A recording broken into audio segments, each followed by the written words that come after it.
Hello friends, this is Sagar Burde. We are discussing the electrical drives. Before starting with the DC motor drives, it is necessary to discuss the performance of DC motors and the starting and braking operation of a particular DC motor. So, commonly used DC motors are separately excited DC motor, shunt DC motor, series DC motor, and cumulatively compound DC motor. We can write the equation for back EMF as E is equal to V minus IRA, or you can write RA is, or say where RA is the armature resistance, or you can write V is equal to E plus IRA. Equation for torque can be written as T is equal to KE phi IA, where phi stands for the flux per pole in Webers, IA is the armature resistance in ampere, V is the armature voltage in volts, RA is the armature resistance in ohms, omega m the speed of armature in radians per second, T stands for the torque developed by the motor in Newton meter, and KE is the motor constant. In today's session, we will be discussing about the starting and braking operation of electrical drive. Before that, we will just say what is DC motor drive. It is the DC motor drive. It is a type of amplifier that integrates between the controller and the DC motor. It takes low current and it converts it into high current, which is appropriate to the motor.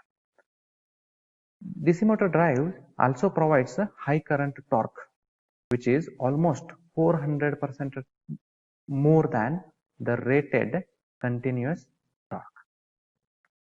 The important applications of DC motor drives can be found in the rolling mills, paper mills, the mine winders, hoists, machine tools, printing presses, textile mills, excavators, trains, and electric traction. We'll discuss the starting and braking of a DC motor. Then we'll discuss the control rectifier fed separately excited DC motors in the further sessions. So, with starting, the maximum current that a DC motor can safely carry during starting can be limited by the maximum current that can be commutated without the sparking. Say, for normally designed machine, twice the rated current can be allowed to flow, and for some specially designed machines, it can be up to 3.5 times. We know at a standstill, the back EMF is 0, and the only resistance opposing the flow of the current in the armature circuit resistance. This armature resistance is very small for all the types of the DC motors. If a DC motor is started with the full supply across the terminals, a very high current will flow through the armature and windings. It may damage the motor due to the heavy sparking at commutator and the heat produced at the winding. For this reason, it is necessary to limit the current to a safe value during the starting operation. When motor speed is controlled by armature voltage, the controller which controls the speed can also be used for limiting motor current during the starting. So in say we don't have any controllers here, then we can make use of a variable resistance for starting, means the part high amount of resistance will be included and partly will go on reducing the resistance. As motor accelerates and back EMF rises, one section of the resistor is taken off out at a time. Either you can do it manually or automatically. In the second section, that is braking, the need of braking is important in the controlling of the drive. In braking, the motor works as a generator which develops the negative torque to oppose the motion. So we have three types of braking: regenerative braking, dynamic braking, and plugging. We'll see one by one. So in regenerative braking, generated energy is supplied to the source. It is, as the name indicates, regenerate. It is supplying to the source. Here the E is always greater than V. The back EMF is always greater than the supply voltage. And as this case, the current is flowing in opposite direction from load to source. The field flux cannot be increased beyond the rated value because of the saturation.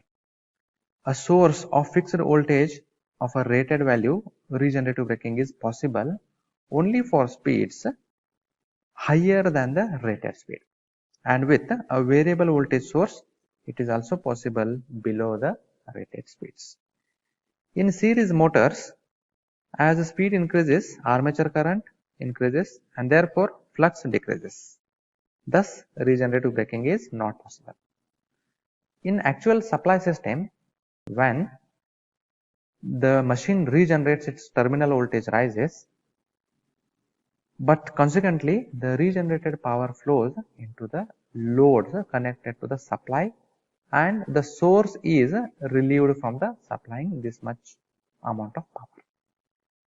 So the regenerative braking is therefore possible only when there are loads connected to the line and they are in need of more, or say equal, power which is generated by the load. So actually the load is not supplying the source, but the torque developed at that particular load is supplied to the other loads connected to the same line. When the capacity of the load is less than the generated power, then all the generated power will not be absorbed by the load. Then in this case, the remaining power will be supplied to the capacitors, which are connected in line, and the line voltage will rise to dangerous value, which leads to the breakdown of insulation. So the regenerative braking should only be used when there are enough loads are connected to absorb this regenerated power. Next, in dynamic braking, motor armature is disconnected from the source and connected across a resistance Rb. You can check it in the figure. Now the generated energy is dissipated in the resistance Rb and the resistance Ra, which is the armature resistance. The braking connections are shown here, these two figures. Since series machine works as a self-excited generator, the field connection is reversed so that field assists the residual magnetism. For V is equal to 0, when fast braking is desired, Rb consists of a few sections. As the speed falls, some sections are cut out to maintain a high average torque. During braking, separately excited motor can be converted as a self-excited generator. This permits braking even when the supply is failed. So the speed torque curves of dynamic braking are also shown here for separately excited motor and series motor. The third braking system is plugging. In plugging, the supply voltage of a separately excited motor is reversed so that it assists the back EMF, which forces the armature current in opposite direction or say reverse direction. A resistance RB can also be used, which is connected in series with armature to just limit the current. For plugging of a series motor, armature alone is reversible. When a motor connected for forward motoring is driven by an active load in the reverse direction, here again back EMF and applied voltage act in the same direction. However, the direction of a torque remains positive. This type of situation arises in crane and hoist applications, and braking is then called counter torque braking. The plugging gives fast braking due to high average torque even with one section of braking resistance RB. Since torque is not zero at zero speed, when used for stopping a load, the supply must be disconnected when close to zero speed. So this is about the starting and braking of the DC motors. In the next session, we'll start with controlled rectifier fed DC drives, and we'll see the single phase fully controlled rectifier control of DC separately excited motor. Thank you.